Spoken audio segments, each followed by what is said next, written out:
In the mountains of Afghanistan, where death whispers through every valley and trust is a luxury no soldier can afford, one woman would prove that heroes don't always wear the uniform you expect. This is not a story about perfect soldiers or Hollywood endings. This is about Sarah Chun, a 23-year-old intelligence analyst who never fired a weapon in anger until the day she had to choose between hiding in fear or standing up when it mattered most. When Alpha Company radioed enemies everywhere on that blood-soaked morning in 2018, they had no idea their salvation would come from the one person they least expected. What happened next would challenge everything the military thought they knew about courage, and one young woman would discover that sometimes the most important battles are fought not by those trained for war, but by those who refuse to let others die alone. This is her story, raw, unfiltered, and absolutely true. Sarah Chun never wanted to be a hero. At 23, she was the kind of person who apologized when others bumped into her, who chose the corner table at coffee shops, and who had joined the Army National Guard more for college money than any burning desire to serve. Her parents, both professors at UC Berkeley, had been horrified when she enlisted. "You're too smart for this," her mother had said, clutching Sarah's acceptance letter to graduate school. But Sarah needed time to figure out who she was, and somehow, the structure of military service felt like the answer. Boot camp had been hell. Sarah was small, barely 5'3", with delicate features that made drill sergeants assume she was weak. She wasn't weak, exactly, but she wasn't strong either. While other recruits powered through obstacle courses, Sarah struggled. While they shouted confidently during drills, Sarah whispered. She graduated, but barely, earning her the nickname Mouse that would follow her throughout her military career. Her military occupational specialty was 35F, intelligence analyst. It was perfect for someone who preferred computers to combat, data to danger. Sarah excelled at finding patterns, at sitting in air-conditioned trailers analyzing satellite images and intercepted communications. She could spend hours staring at screens, identifying potential threats, mapping enemy movements, connecting dots that others missed. It was solitary work, intellectual work, safe work. When her unit got deployment orders for Afghanistan in early 2018, Sarah felt sick. She had joined the Guard thinking she would never see real combat, that her service would be weekend drills and maybe some disaster relief.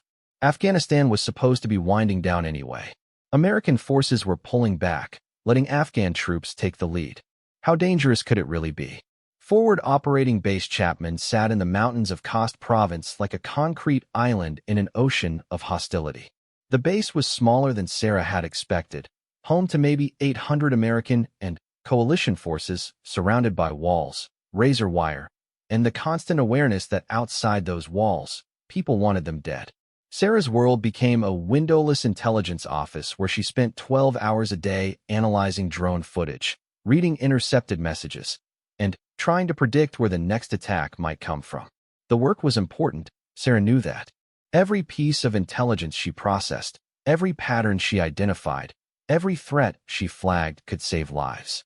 But it was also abstract. She looked at dots moving on screens, not people.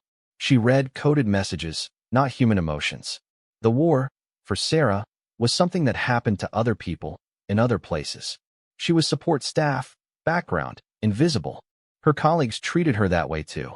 The intelligence office was run by Staff Sergeant Martinez, a career soldier who tolerated Sarah's presence, but clearly wished he had gotten someone more military, more aggressive.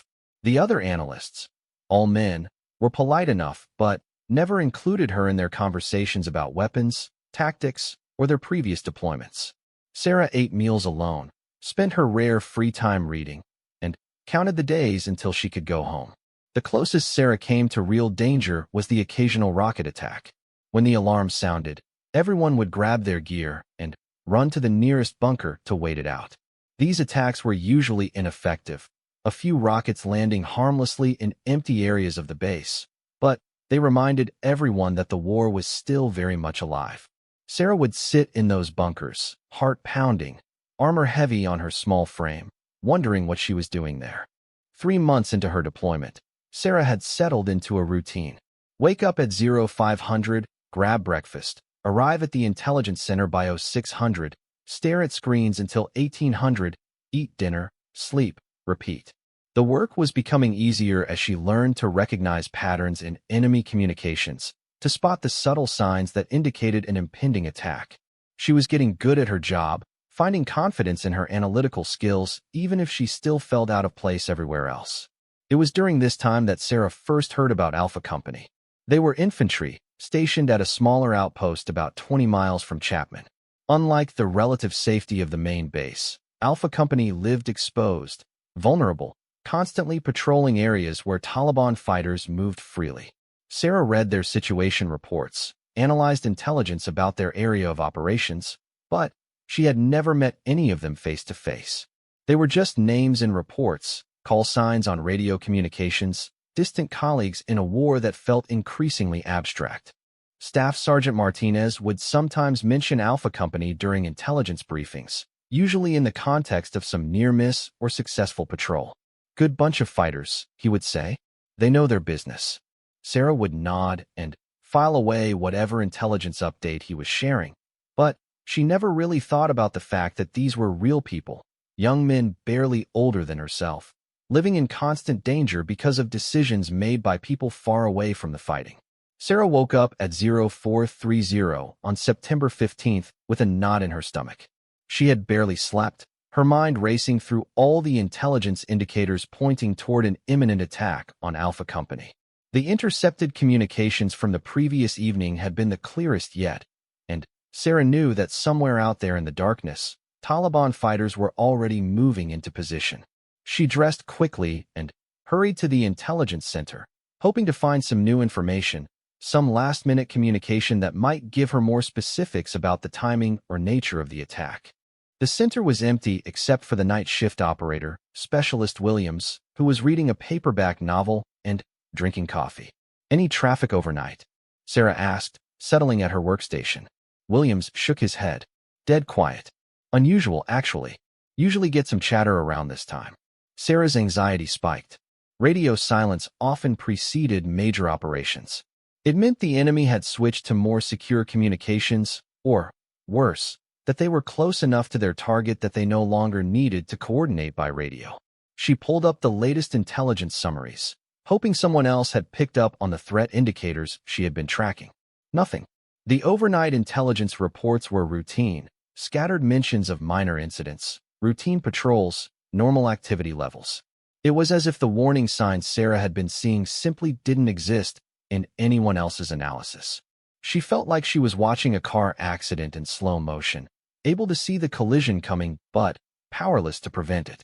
At 0600, Staff Sergeant Martinez arrived, looking tired and irritated. Sarah immediately approached him with a printed summary of her intelligence analysis, highlighting the specific threat indicators and her assessment that Alpha Company was in immediate danger. Martinez scanned the report quickly, frowning. "Chun, we've been through this. I've forwarded your concerns up the chain. If higher headquarters thought there was a credible threat, they would have acted on it. Sergeant, with respect, I think higher headquarters is missing something. The communications intercepts from last night were very specific. References to timing, to the American outpost, to weapons positioning. This isn't just general chatter anymore." Martinez set down the report and looked at Sarah with the patient expression of someone explaining something to a child. "Look, Mouse, I appreciate your diligence, but you've been deployed for 3 months. I've been doing this for 8 years. The Taliban always talk big, always threaten attacks that never materialize. If we scrambled reinforcements every time we intercepted aggressive communications, we'd never stop moving troops around." Sarah felt frustration building in her chest. "This is different, Sergeant. The pattern of communications, the specific references, the timing, everything points to a coordinated attack happening today." "Today?" Martinez raised an eyebrow. "Based on what? A few radio intercepts that could mean anything?" Sarah pulled out her analysis charts, showing the progression of intercepted communications over the past week. "Look at the frequency and specificity. Look at the references to specific grid coordinates. Look at the mentions of weapons stockpiles being moved. This isn't random chatter. This is operational planning, and it's all focused on Alpha Company's sector." Martinez glanced at the charts, but Sarah could see he wasn't really considering them. He had already made up his mind. Chun, I'm going to give you some advice. In this business, you can't get emotionally attached to every piece of intelligence that crosses your desk. Most threats don't materialize. Most enemy planning comes to nothing. If you treat every intercept like it's the invasion of Normandy, you're going to burn yourself out. What if I'm right? Sarah asked quietly. Then, Alpha Company will handle it. They're good soldiers, well-trained, well-equipped. They can take care of themselves. Sarah wanted to argue further, but she could see it was useless. Martinez had dismissed her analysis, and there was nowhere else for her to take it within the intelligence chain. She was a specialist, the lowest rank in the office, a part-time soldier with no combat experience. Who was she to insist that career professionals were wrong? She spent the morning monitoring communications traffic, hoping desperately that she would pick up something that would prove her wrong, that would show the threat was not as immediate as she believed. Instead, the radio silence continued. No intercepted Taliban communications at all, which only increased Sarah's certainty that something was about to happen. At 1,100 hours, Sarah made a decision that went against everything she had been taught about military protocol. She looked up Alpha Company's radio frequency and made an unauthorized communication directly to their outpost. Outpost Bravo, this is Chapman Intelligence. Do you copy? The response came quickly. Chapman Intelligence, this is Outpost Bravo. We copy. What's your traffic? Sarah hesitated. What she was about to do could end her military career. Bypassing the chain of command, making unauthorized communications, sharing intelligence without proper authorization, all of these were serious violations. But the alternative was sitting quietly while soldiers walked into an ambush. Bravo, be advised that intelligence analysis indicates possible coordinated enemy action in your sector today. Recommend increased vigilance and preparation for potential contact. There was a pause on the other end. Chapman Intelligence, say again. Are you reporting an imminent threat? Sarah's heart was pounding. Bravo, intelligence indicators suggest elevated threat level for your position today. Recommend heightened security posture. Roger, Chapman. Can you provide specifics on threat assessment? Timing, direction, expected enemy strength. Sarah looked around the intelligence center. Martinez was in a meeting. Williams was focused on his own work. Bravo, unable to provide specifics at this time. Recommend general defensive preparations. Understood, Chapman. Will increase alert level. Bravo out. Sarah set down the radio handset, knowing she had just committed what could be considered insubordination. But, for the first time that morning, she felt like she had actually done something useful, something that might save lives. The afternoon passed slowly. Sarah continued monitoring communications, waiting for some sign of what was happening at Alpha Company's outpost. Normal radio traffic continued, routine status reports, logistics coordination, the mundane communications that kept military operations running. But, underneath the routine traffic, Sarah sensed tension, as if everyone was waiting for something to happen. At 1,430 hours, Sarah picked up the first signs of trouble. A brief transmission from Alpha Company requesting clarification on a possible movement they had observed in their sector. 20 minutes later, another transmission reporting unidentified personnel at long range. Then, communications became more frequent, more urgent. Sarah called Martinez over to her workstation. Sergeant, Alpha Company is reporting increased activity in their sector. Multiple sightings of unidentified personnel, possible weapon signatures. Martinez frowned as he listened to the radio traffic. Could be anything. Civilians, Afghan forces, contractors. Let's not jump to conclusions. But Sarah could hear the tension in Alpha Company's communications. These were experienced soldiers, and they were seeing something that concerned them. Sergeant, this matches the intelligence indicators I've been tracking. I think this is the beginning of the attack I warned about. Martinez studied the communications log, finally, beginning to take Sarah's concerns seriously. All right, I'll contact higher headquarters and see if we can get some assets repositioned to provide support if needed. Sarah felt a moment of relief, but it was short-lived. Getting authorization to move support assets would take hours, maybe longer. If her analysis was correct, Alpha Company needed help now, not after bureaucracy had processed the request. At 1,500 hours, The routine radio traffic from Alpha Company stopped entirely. Sarah stared at her radio equipment, waiting for their next scheduled check-in. It should have come at 15:05. When 15:10 passed without contact, she started to worry. By 15:15, she was actively trying to raise them on the radio. Outpost Bravo, this is Chapman Intelligence, radio check. Silence. Bravo, this is Chapman, please respond. Still nothing. Sarah tried different frequencies, different call signs, different protocols. Nothing was working. Either Alpha Company's communications were being jammed, or something had happened to their radio equipment. Or something had happened to Alpha Company. At 15:30, Sarah finally heard Alpha Company's radio come alive. But what she heard made her blood run cold. The voice was strained, urgent, barely controlled. Any station, this is Alpha 6. We are taking heavy contact from multiple directions. Request immediate assistance.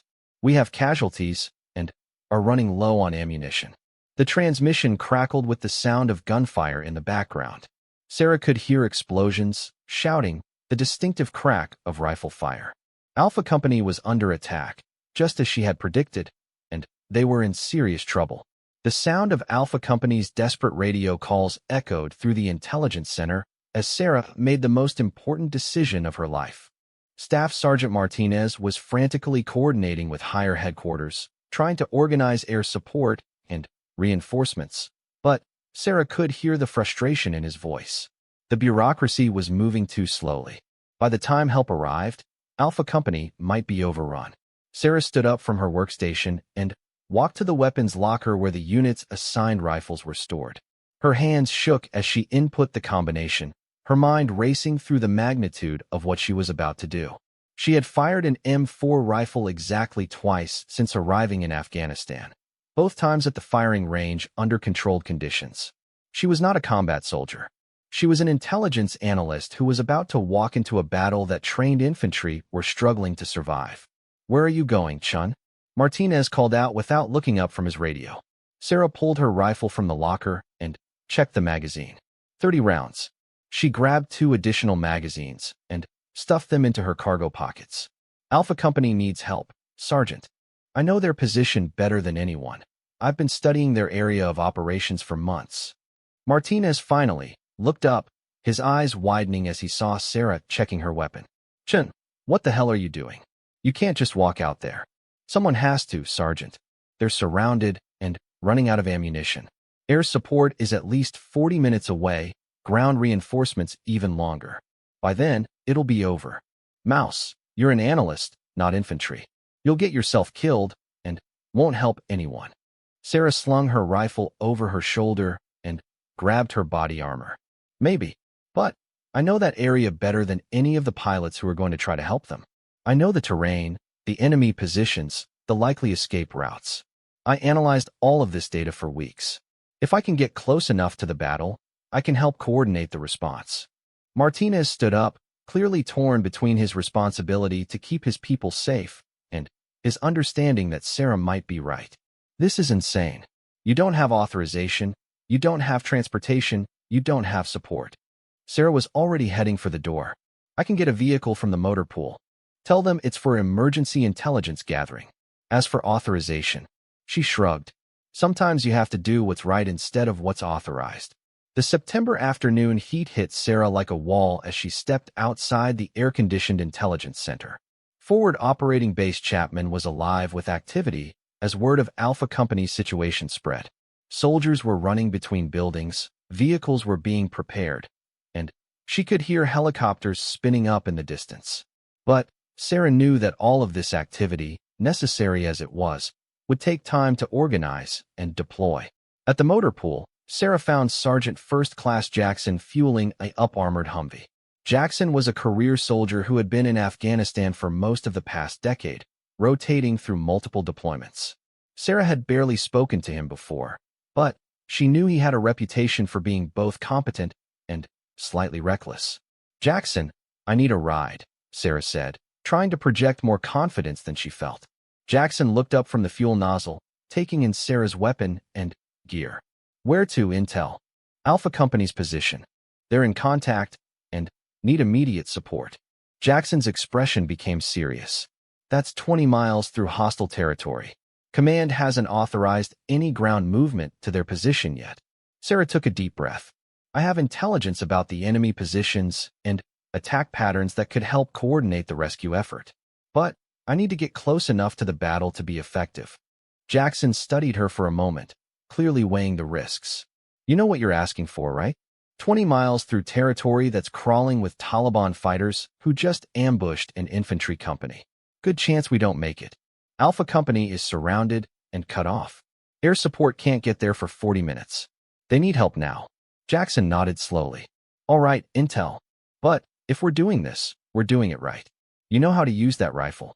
Sarah's honesty surprised even herself. I've fired it at the range. Never in combat. Jackson laughed grimly. Well, today might be your lucky day. Get in the vehicle. We leave in 5 minutes. As Jackson finished preparing the Humvee, Sarah tried to call her parents on her satellite phone. She wanted to hear their voices, to tell them she loved them, to say goodbye just in case. But the call wouldn't connect. Too much interference from all the military communications traffic. Instead, she sent a quick text message, thinking of you. Love you both. The ride to Alpha Company's position was the longest 20 miles of Sarah's life. Jackson drove fast but carefully, using his knowledge of the terrain to avoid known trouble spots while still making good time. Sarah sat in the passenger seat, studying her maps and trying to monitor radio communications. The news was not good. Alpha Company's situation was deteriorating rapidly. They had lost contact with 2 of their observation posts and were reporting enemy forces closing in from multiple directions. Casualties were mounting, ammunition was running low, and their communications were becoming increasingly desperate. Chapman, this is Alpha 6, came the voice over the radio. We are taking heavy fire and have multiple wounded. Request immediate medical evacuation and resupply. We cannot hold this position much longer. Sarah keyed her radio. Alpha 6, this is Chapman Intelligence. We are en route to your position with emergency intelligence support. Can you provide an update on enemy dispositions? There was a pause. Chapman Intelligence, did you say en route? Who authorized ground movement to our position? Jackson glanced at Sarah, eyebrows raised. She keyed the radio again. Alpha 6, intelligence indicates that enemy forces are concentrated primarily to your north and west, with smaller elements to the south. Recommend focusing defensive fires in those directions while maintaining observation to the east for possible escape route. Roger, Chapman. How do you know our enemy dispositions? Alpha 6, I've been tracking enemy communications and movement patterns in your sector for weeks. I know their tactics and preferred positions. We should reach your general area in 15 minutes. 15 minutes that felt like hours. Sarah could hear the gunfire getting louder as they approached Alpha Company's position, could see smoke rising from what she assumed was their outpost. Jackson slowed the Humvee as they reached a ridge line that overlooked the battle area. What Sarah saw made her heart sink. Alpha Company's outpost was a small cluster of buildings surrounded by defensive positions, and it was completely surrounded by enemy fighters. Muzzle flashes sparkled from dozens of positions around the perimeter, and Sarah could see movement in the surrounding terrain that indicated even more enemy forces were moving to join the attack. Jesus, Jackson whispered. That's a lot of bad guys. Sarah studied the battle through her binoculars, trying to match what she was seeing with the intelligence she had been analyzing. The enemy positions were exactly where she had predicted they would be, concentrated in the areas that offered the best fields of fire and cover. But there were more of them than her analysis had suggested. This wasn't just a company-sized attack, it was closer to a battalion. Alpha 6, this is Chapman Intelligence. I have observation of your position and can see approximately 80 to 100 enemy fighters in prepared positions. They have you completely surrounded. Roger, Chapman. We've counted approximately the same. Our situation is critical. We have 15 wounded and are down to less than 300 rounds of ammunition total. Sarah felt a cold realization settling in her stomach. Even with air support coming, even with reinforcements being organized, Alpha Company was running out of time. They needed immediate help, not support that might arrive in 30 minutes. She looked at Jackson, who was studying the battle through his own binoculars. What are you thinking, Intel? Sarah was quiet for a moment, processing what she was seeing and trying to understand what could be done. The enemy had clearly planned this attack carefully, positioning their forces to prevent any escape and to maximize their advantage. But Sarah had spent months studying this terrain, analyzing enemy tactics, understanding how they operated. Jackson, I think I know how to help them. I'm listening. Sarah pointed to a ridge line about 800 meters north of Alpha Company's position. See that high ground? That's where the enemy commander is probably positioned. It's the best observation point, and it's where I would put my command element if I were planning this attack. If we could get to a position where we could engage that area. Jackson followed her pointing finger and nodded slowly. You're talking about a flanking movement. Get behind their command element and disrupt their coordination. Exactly. The enemy fighters are well coordinated right now because they have good command and control. But if we could eliminate or disrupt their leadership, their attack might fall apart. Jackson was quiet for a moment, clearly thinking through the implications. Intel, what you're talking about is extremely dangerous.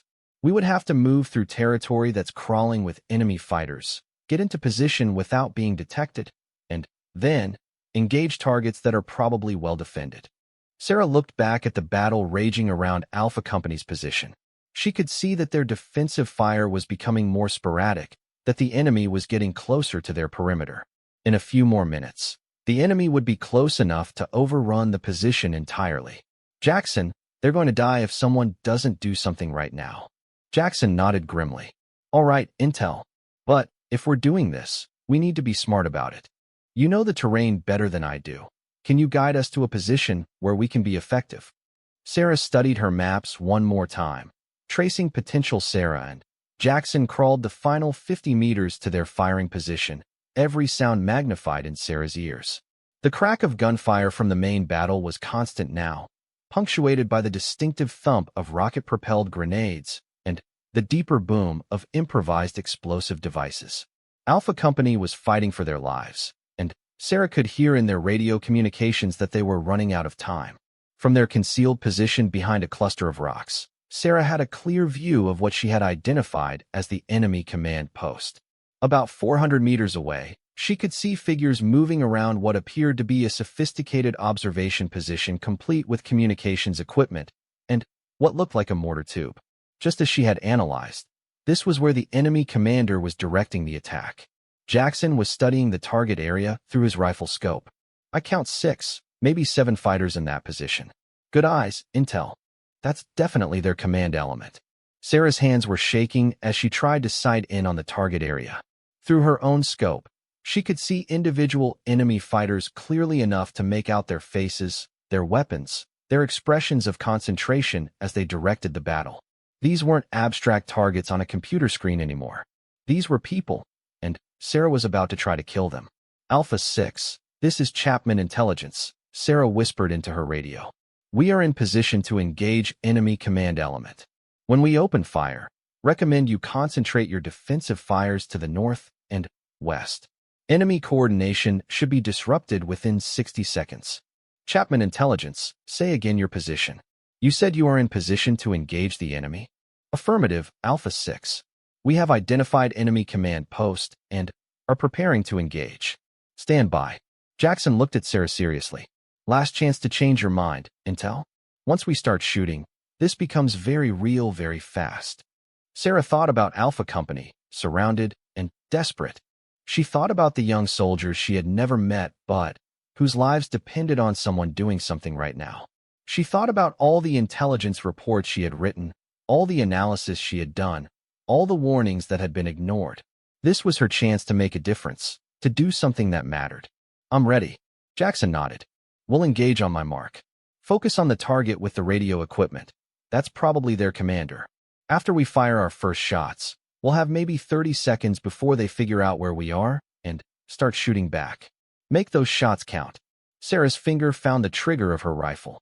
Through her scope, she could see an enemy fighter speaking into a radio handset, clearly coordinating the attack on Alpha Company. He was young, maybe her age, with a careful, intelligent expression. For a moment, Sarah hesitated. This person had a family, had hopes and dreams, had a life that she was about to end.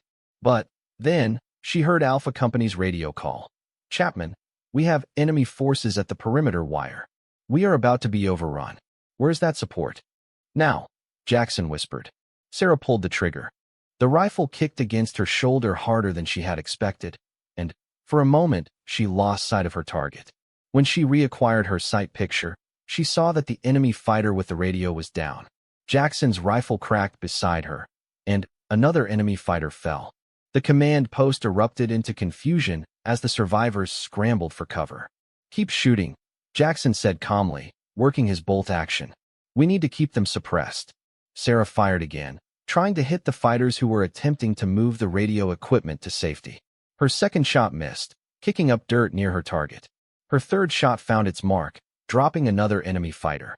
The return fire started immediately, bullets cracking over their heads and splattering against the rocks around their position. "Alpha 6, enemy command post is under fire," Sarah reported, trying to keep her voice steady as bullets whined overhead. "Enemy coordination should be disrupted. Recommend immediate counterattack to the north." "Chapman, we copy. Initiating movement now." Sarah could hear a change in the tempo of the battle as Alpha Company began their counterattack. With their command post under fire and their coordination disrupted, the enemy attack began to lose its coherence. But Sarah and Jackson were now taking heavy return fire from multiple positions as enemy fighters tried to locate and eliminate the threat to their rear. "We need to move," Jackson said, as a rocket-propelled grenade exploded uncomfortably close to their position. "They're going to bring everything they have down on us." Sarah fired 2 more rounds at the enemy command post before following Jackson as he began bounding back toward their vehicle. The enemy fire was intensifying, and Sarah could hear voices shouting in multiple directions as Taliban fighters tried to coordinate a response to this unexpected attack from their flank. They had covered about half the distance to their Humvee when Sarah heard the distinctive whistle of an incoming mortar round. "Down!" Jackson shouted, and they both threw themselves flat as the explosion erupted 20 meters away, showering them with dirt and debris. "Chapman Intelligence, this is Alpha 6. Enemy pressure is decreasing on our position. Whatever you're doing, keep it up."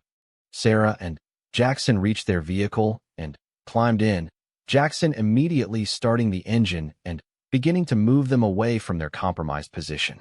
But as they crested a small ridge, Sarah saw that their troubles were just beginning. Enemy fighters were converging on their position from multiple directions, and several vehicles were moving to cut off their escape route. "Jackson, we've got company," Sarah said, pointing to a technical vehicle, a pickup truck with a heavy machine gun mounted in the back, that was moving to intercept them. Jackson floored the accelerator, and their up-armored Humvee lurched forward. "Hold on, Intel. This is about to get interesting." The technical opened fire with its heavy machine gun, the large-caliber rounds slamming into their vehicle's armor. Sarah could hear the distinctive ping of bullets striking their windshield, spiderwebbing the bulletproof glass, but not penetrating. Jackson swerved hard to the right, trying to avoid the direct fire, but Sarah could see more enemy vehicles moving to surround them. "Alpha 6, this is Chapman Intelligence.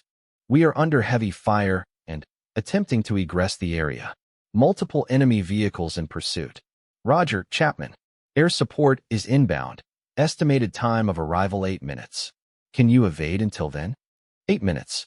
Sarah looked around at the enemy vehicles that were closing in from multiple directions and wondered if they had 8 seconds, much less 8 minutes. Jackson was driving with skill and determination, using the terrain to break contact when possible, but there were too many enemy fighters and not enough places to hide. The second technical came at them from the left, its machine gun chattering as it tried to disable their vehicle. Jackson spun the wheel hard, and Sarah felt their Humvee go up on 2 wheels for a terrifying moment before crashing back down. A line of bullet holes appeared in the door next to her head. "Sarah, I need you to start shooting back," Jackson said, using her first name for the first time.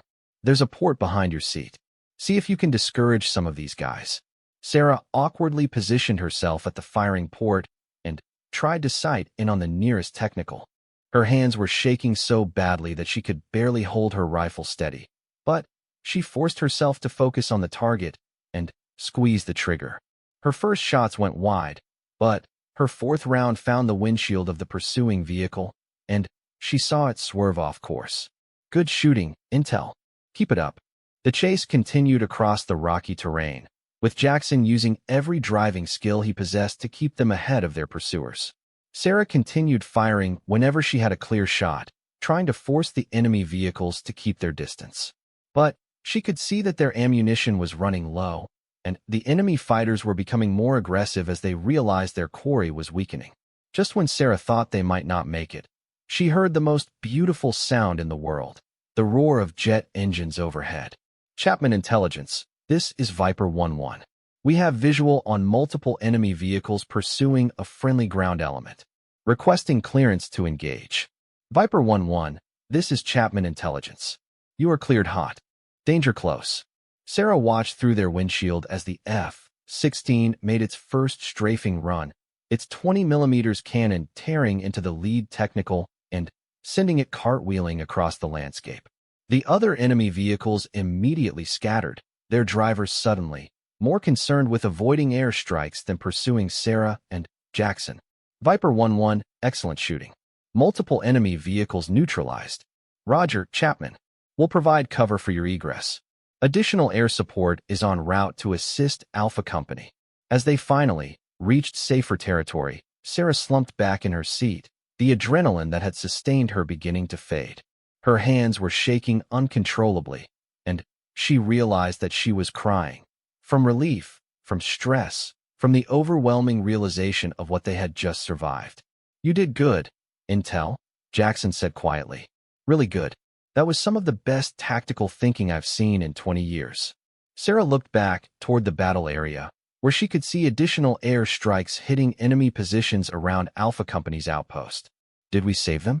Did Alpha Company make it? Jackson nodded. Listen to the radio traffic. They're reporting that enemy forces are withdrawing. The attack is broken. Indeed, Alpha Company's radio communications had changed completely. Instead of desperate pleas for help, they were now reporting enemy casualties, captured weapons, and preparations to receive medical evacuation for their wounded. The coordinated Taliban attack had fallen apart once their command structure was disrupted. Alpha 6, this is Chapman Intelligence. What is your current status? Chapman Intelligence, this is Alpha 6. Enemy forces have withdrawn from our perimeter. We have 7 wounded requiring medical evacuation, but all personnel are accounted for. I don't know who you are or what you did, but you saved our lives today. Sarah keyed her radio one final time. Alpha 6, this is Specialist Chun, Intelligence Analyst. Just doing my job. The aftermath of the battle came in waves of bureaucracy, medical examinations, and debriefings that Sarah had never experienced before. When she and Jackson returned to Forward Operating Base Chapman that evening, word of what had happened had already spread throughout the base. Sarah found herself at the center of attention in a way that made her deeply uncomfortable. Colonel Morrison, the base commander, was waiting for them at the motor pool. Sarah had only seen him from a distance before. He was a career officer with multiple combat deployments, the kind of soldier who commanded respect simply by walking into a room. Sarah climbed out of the Humvee expecting to be arrested for disobeying orders and undertaking an unauthorized mission. Instead, Colonel Morrison extended his hand. Specialist Chin, I've been hearing some interesting reports about your activities today. Sarah shook his hand uncertainly. Sir, I can explain. Explain what? That you identified a threat that everyone else missed? That you took initiative when initiative was needed? That you saved the lives of an entire infantry company? Morrison smiled. Specialist, what you did today is exactly what we train soldiers to do. You saw a problem, you developed a solution, and you executed that solution under extremely difficult circumstances. The formal debriefing took 3 hours. Sarah had to explain her intelligence analysis, her decision-making process, her unauthorized communication with Alpha Company, and every detail of the mission she and Jackson had undertaken. Military intelligence officers, operations staff, and senior commanders all wanted to understand how a junior analyst had seen a threat that had missed everyone else's attention. Specialist Chun asked Major Williams, the base intelligence officer. Your analysis was correct in every detail.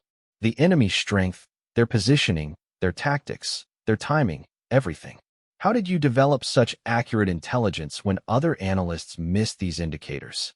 Sarah thought carefully before answering. Sir, I think it was because I spent more time focusing specifically on Alpha Company's sector. I wasn't trying to analyze the entire area of operations.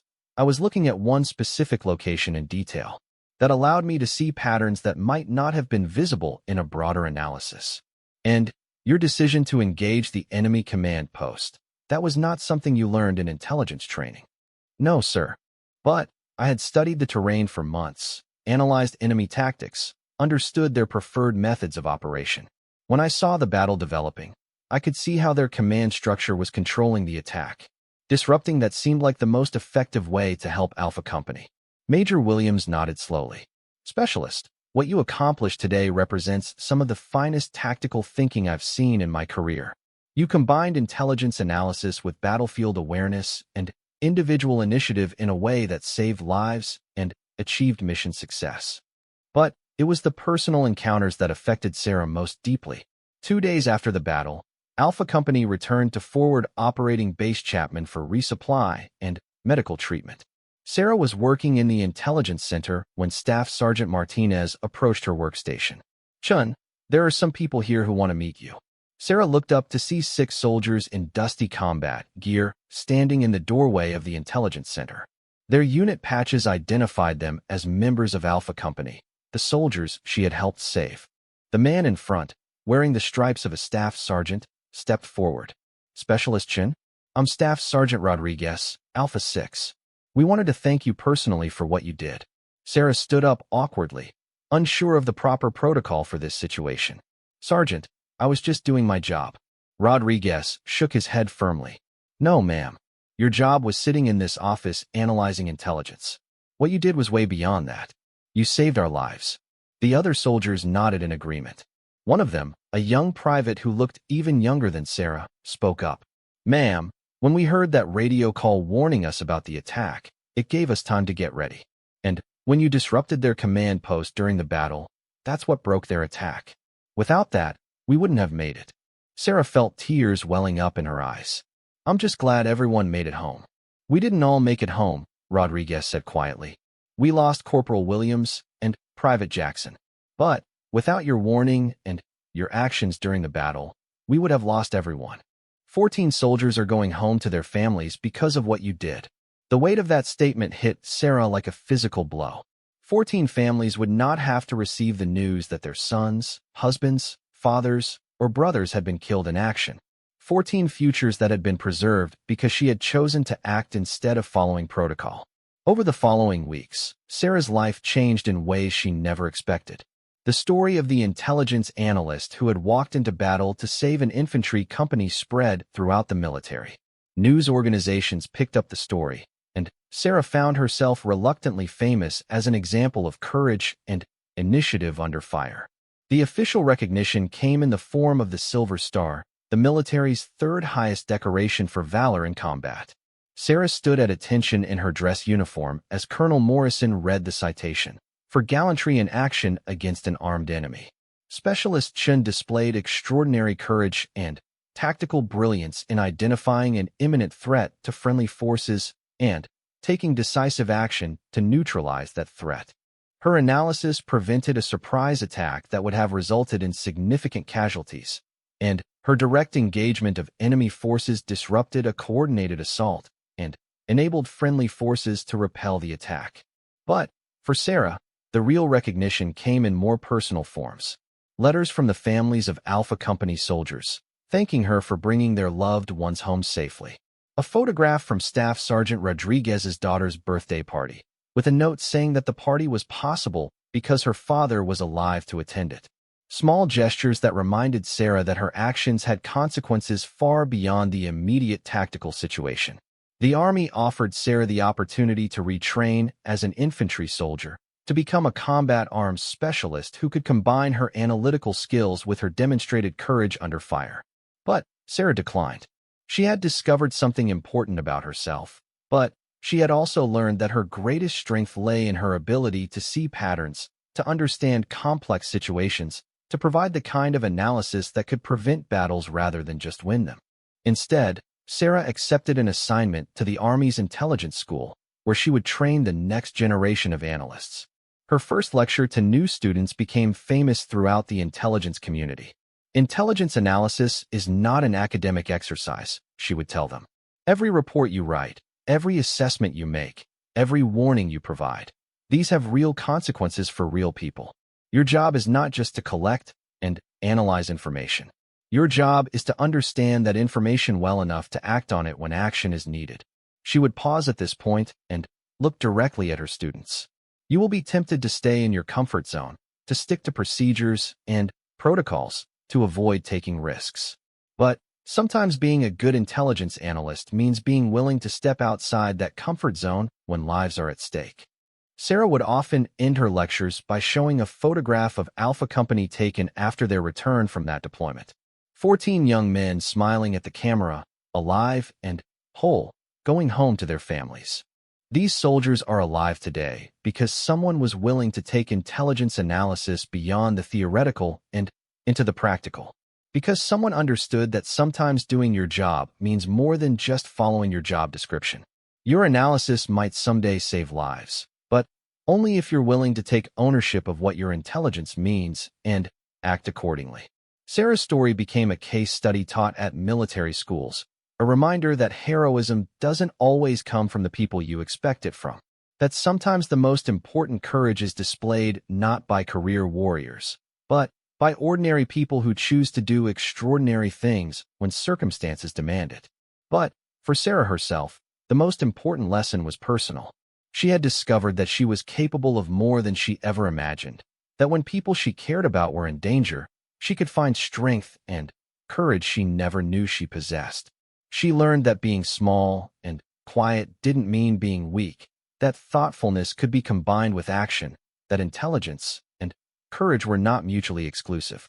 Years later, when Sarah had become one of the Army's most respected intelligence officers, she would still think about that September day when everything changed. The day she learned that sometimes the most important battles are fought not by those who are trained for war, but by those who are willing to step forward when stepping forward is what's needed. The radio call that had started it all, enemies everywhere, had been more than just a tactical report. It had been a call for help, a plea for someone to act, a test of what people were willing to do for each other when the stakes were highest. Sarah had answered that call, not because she was the obvious choice, but because she was the person who was there, who understood the situation, who was willing to risk everything to help people she had never met. In the end, that's what heroism often looks like. Not a perfect soldier executing a perfect plan, but an imperfect person doing their best when their best is what's needed most. Sarah Chun had emerged from the smoke of battle carrying a rifle she barely knew how to use. But she had also carried something more important, the knowledge that ordinary people can do extraordinary things when they choose to act instead of just watching. The enemies weren't just everywhere around Alpha Company's position that day. They were in the bureaucracy that moved too slowly, in the protocols that prevented quick action, in the assumption that some people weren't capable of more than their job description suggested. Sarah had defeated all of those enemies too, simply by refusing to accept that someone else would handle the problem. She had discovered that sometimes the most important victory is not the one that makes the headlines, but the one that brings people home safely to the people who love them. And that, in the end, was worth all the risks she had taken and all the fear she had overcome. Sarah Chun, the quiet intelligence analyst who had never wanted to be a hero, had become exactly the kind of hero the world needed most. Someone who acted not for glory or recognition, but because acting was the right thing to do. Specialist Chun, I don't know what your job description says, but what you did today went way beyond intelligence analysis. Alpha Company owes you a debt we can never repay. As they drove back toward Forward Operating Base Chapman, Sarah reflected on everything that had happened. 24 hours earlier, she had been a quiet analyst who preferred computers to people, data to danger. Today, she had walked into a battle, engaged enemy forces, and helped save the lives of soldiers she had never met. But, more than that, she had discovered something about herself that she never knew existed. When it mattered most, when people were depending on her, she had found the courage to act. She had found the strength to do what was right instead of what was safe. Sarah Chun would never be the same person again, and she was beginning to understand that maybe that was exactly who she was supposed to become. Routes and identifying key terrain features. There's a wadi about 600 meters east of here that should provide concealment for most of the approach. If we can get to the far end of it without being detected, we should be within range of the enemy command position. What's our range with these rifles? Sarah checked her weapon specifications. Effective range is about 500 meters. If we can get to the position I'm thinking of, we should be able to engage the enemy command element. Jackson started the Humvee and began moving down from the ridge line. All right, Intel, you're calling the shots on this one. Just remember, once we start shooting, there's no going back. We're going to have every Taliban fighter in the area trying to kill us. As they moved toward their attack position, Sarah realized that everything in her life had led to this moment. All of her training, all of her analysis, all of her preparation was about to be tested in the most intense way possible. She was no longer an intelligence analyst sitting safely in an air-conditioned office. She was about to become a combat soldier, whether she was ready for it or not. The wadi provided good concealment, just as Sarah had predicted. Jackson parked the Humvee in a position where it couldn't be seen from the main battle area, and they began their approach on foot. Sarah carried her rifle awkwardly, trying to remember everything she had been taught about movement and positioning. Her heart was pounding so hard, she was sure the enemy would be able to hear it. As they got closer to their intended firing position, Sarah could hear individual voices shouting in Dari and Pashto, could see muzzle flashes from enemy positions that were close enough to identify specific weapons. The reality of what they were about to do hit her with full force. In a few minutes, she was going to be shooting at people who were trying to kill her friends. People who would try to kill her if they discovered her position. Sarah Chun, the quiet intelligence analyst who had never wanted to hurt anyone, was about to discover what she was capable of when people she cared about were in danger. Martinez appeared at Sarah's shoulder, his face pale as he listened to the radio traffic. Get higher headquarters on the line immediately. We need air support. We need medical evacuation. We need reinforcements. Sarah was already working her radios, trying to coordinate the response. But even as she made the necessary calls, she knew it would take time. Time to authorize the response, time to brief the pilots, time to get aircraft airborne, and to Alpha Company's location. Time that Alpha Company might not have. The radio crackled again. Any station, this is Alpha 6. Enemy forces approximately company strength, well-coordinated, heavy weapons. We are surrounded and taking casualties. Request immediate extraction. Surrounded. The word hit Sarah like a physical blow. Alpha Company wasn't just under attack. They were trapped, cut off, facing an enemy force that outnumbered them, and had planned this assault carefully. This was exactly the scenario Sarah had tried to warn everyone about, and now it was too late to prevent it. But maybe it wasn't too late to do something about it. Sarah looked around the intelligence center at the maps, the communication equipment, the comfortable chairs, and air conditioning that separated her from the battle that was raging 20 miles away. She thought about Alpha Company, surrounded and fighting for their lives, and she made a decision that would change everything. She was going to help them, even if it meant leaving the safety of her intelligence center and entering a world she had never been trained for. Because sometimes being a soldier meant more than analyzing intelligence and following protocols. Sometimes it meant taking action when action was needed, regardless of what your job description said. Sarah Chun was about to discover what she was really capable of. The first time Sarah really focused on Alpha Company was when their intelligence requests started getting more urgent. They were seeing increased enemy activity in their sector, more weapons caches being discovered, more sophisticated improvised explosive devices. The Taliban were concentrating forces in their area for some reason, and Alpha Company was starting to feel pressure.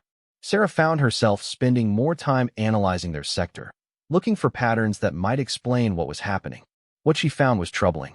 Intercepted communications suggested that Taliban leadership was planning something significant in Alpha Company's area. The messages were fragmented, coded, but Sarah began to see references to dates, to specific locations, to weapons movements. Something was building toward Alpha Company's position, something bigger than the usual hit and run attacks they had been dealing with. Sarah brought her concerns to Staff Sergeant Martinez, who listened patiently and then filed her report with higher headquarters. "Good work, Chun," he said. "Keep monitoring the situation." But Sarah could see that her warning was going to disappear into the bureaucracy, just another piece of intelligence among thousands of others. The system was too big, too slow, too disconnected from the reality of what was happening on the ground. She started staying late, going through intercepted communications with increasing urgency. The patterns were becoming clearer, the timeline more specific. The Taliban were planning a major attack on Alpha Company's outpost, and it was going to happen soon. Sarah tried to get Martinez's attention again, but he was busy with his own priorities. She tried going through proper channels, writing formal reports, following procedures. Nothing seemed to work fast enough. For the first time in her deployment, Sarah felt the weight of responsibility. These weren't abstract dots on a screen anymore. Alpha Company was made up of real soldiers, young men with families and futures, and they were walking into a trap. Sarah could see it coming, could feel the urgency building in the intercepted communications, but she seemed to be the only one who understood how serious the threat was. The night before everything changed, Sarah sat alone in the intelligence center, staring at her computer screen. The latest batch of intercepted messages was the most specific yet. References to tomorrow morning, to the American outpost, to many martyrs. The attack was imminent, and Sarah knew that Alpha Company had no idea what was coming their way. She had done everything she could through official channels, but it wasn't enough. Sarah looked around the empty office, at the maps on the walls, at the communication equipment that connected her to every unit in the theater. She thought about her parents, about the graduate school acceptance letter she had turned down, about the quiet life she had planned before all of this. She thought about the soldiers of Alpha Company, sleeping in their bunkers, trusting that someone, somewhere, was watching out for them. For the first time since joining the military, Sarah understood that being a soldier meant more than following orders and staying in your lane. Sometimes it meant making choices that scared you, taking action when action was needed, standing up when it mattered most. As she prepared to leave the office that night, Sarah Chun had no idea that by the next evening, she would be holding a rifle she had never fired in combat, walking into a battle she never trained for, about to discover what she was really made of.